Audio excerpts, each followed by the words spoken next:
Hello everyone and welcome to your 6th Photoshop tutorial, the Toolbar Part 1.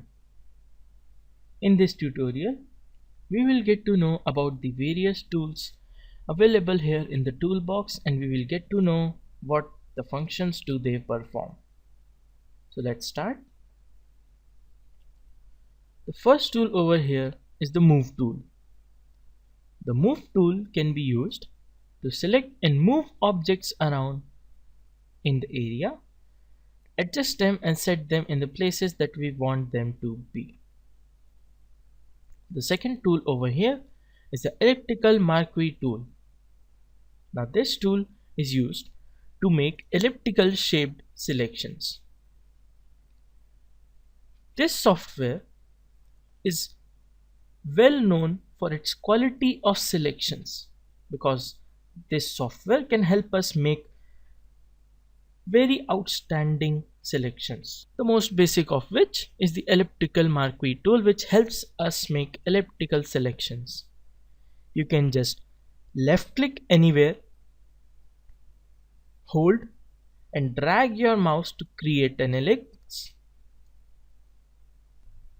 or you can just left click, drag while holding shift on your keyboard to make perfect circle selections.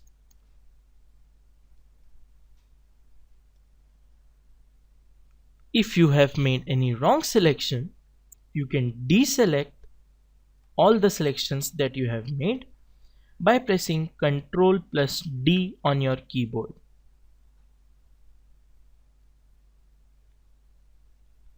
The next tool over here is the Lasso tool. The Lasso tool is used to make random hand-picked selections. For example, if I draw any shape over here,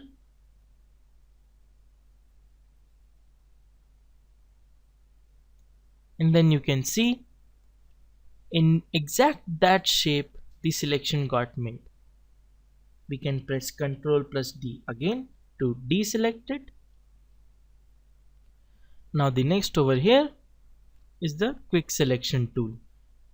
Now this tool we will study about it in detail in the later tutorials. For now, this tool just helps us to make quick selections by selecting the color range of the area we click on. You will get to know more about it in the later tutorials. Let's move on to the next is the crop tool. The crop tool, as you can see by its name, it is used to crop any image any size we want. For example, we want to crop this canvas in this rectangle shape. As you can see, this shape is selected, and as soon as we press enter, the canvas will get cropped. But be sure that this is the selection that you want to make, because once you crop the image, it is very difficult to get it back.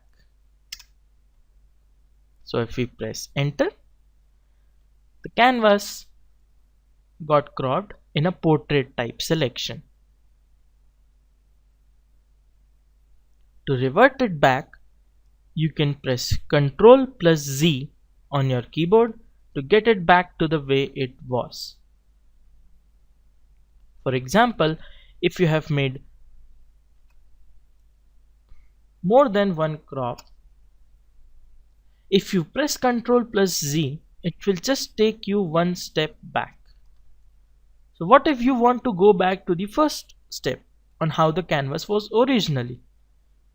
You can press Ctrl plus Alt and then press Z as much as you want to get it back to its original size. Thank you for watching. That's it for this tutorial.